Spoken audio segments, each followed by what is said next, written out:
Paris, 1798. A man lies dying in a military hospital. His body is failing, but the doctors aren't afraid of his disease. They're afraid of what they might find inside him. When they perform the autopsy, the surgeon recoils in horror. This man's internal organs are unlike anything in medical literature.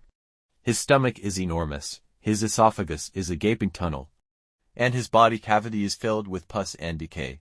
His name was Tarrare, and he was the man who could never stop eating. This is the story history tried to forget. Tarrare was born in rural France around 1772. His real name is lost to history. From childhood, he was different. He could eat quantities of food that would kill a normal person. An entire basket of apples in one sitting, whole loaves of bread, pounds of raw meat. But no matter how much he ate, he was never full. And despite consuming enough calories to feed a family, his body remained skeletal, thin, starving. Something was wrong with Tarrare. Horribly wrong.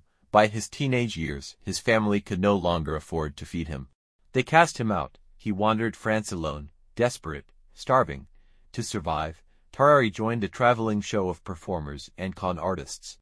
His act was simple. He would eat anything. Live animals, rocks, corks, entire baskets of fruit. The audience watched in disgusted fascination as this skeletal man consumed the impossible, but this was just the beginning.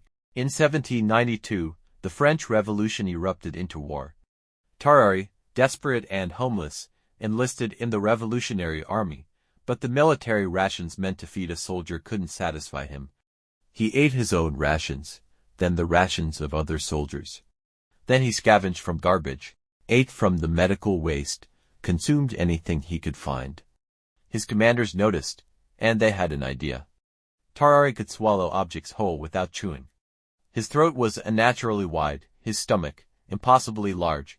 What if he could carry secret documents inside his body? They tested him.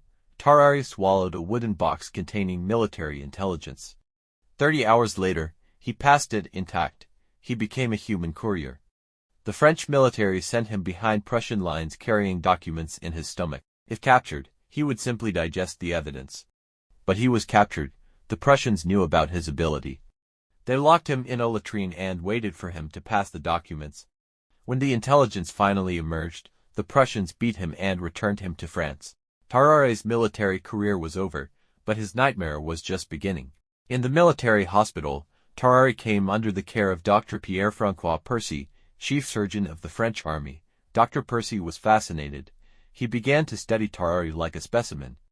To test the limits of this medical impossibility, the experiments were grotesque. Tarrare ate a meal meant for 15 soldiers. Then asked for more. He consumed live cats, swallowing them whole as they screamed. He ate live snakes, lizards, puppies, eels. Dr. Percy recorded everything. When hungry, Tarrare's body produced a visible vapor. His breath was toxic. Hospital staff reported smelling him from across the room. His skin was loose and hanging.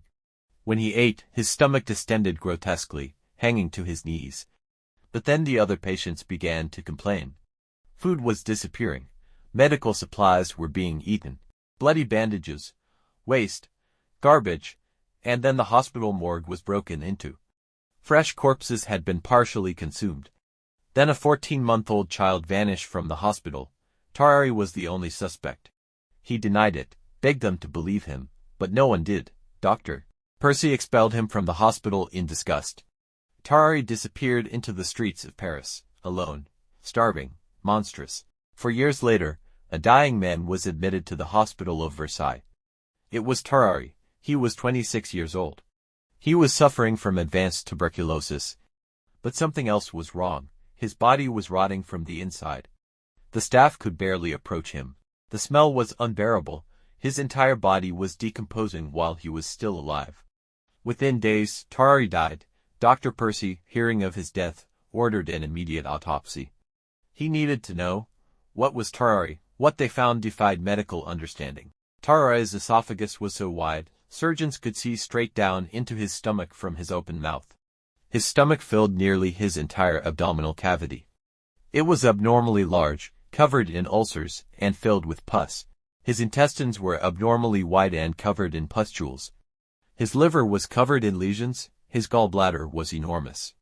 The entire body cavity stank of rot and decay. The surgeons couldn't continue. They had never seen anything like it. They never determined what caused Tarrare's condition. No diagnosis, no explanation. Just a body that consumed everything and was consumed from within. Over 200 years later, doctors still study Tarrare's case. Some believe he suffered from hyperthyroidism. Others suggest a damaged hypothalamus, a tumor, a genetic disorder. But none of these fully explain what he could do. What he became. We know Tarrare ate live animals. We know he may have eaten human remains. We know his body was grotesquely abnormal. But we'll never know if he ate that missing child. We'll never know what he truly was. Tarrare died alone, in agony, consumed by his own hunger, a medical mystery, a human tragedy, a horror that history tried to forget. If you want more medical mysteries and dark historical cases that were erased from history, subscribe to the Erased Archive. New videos every week.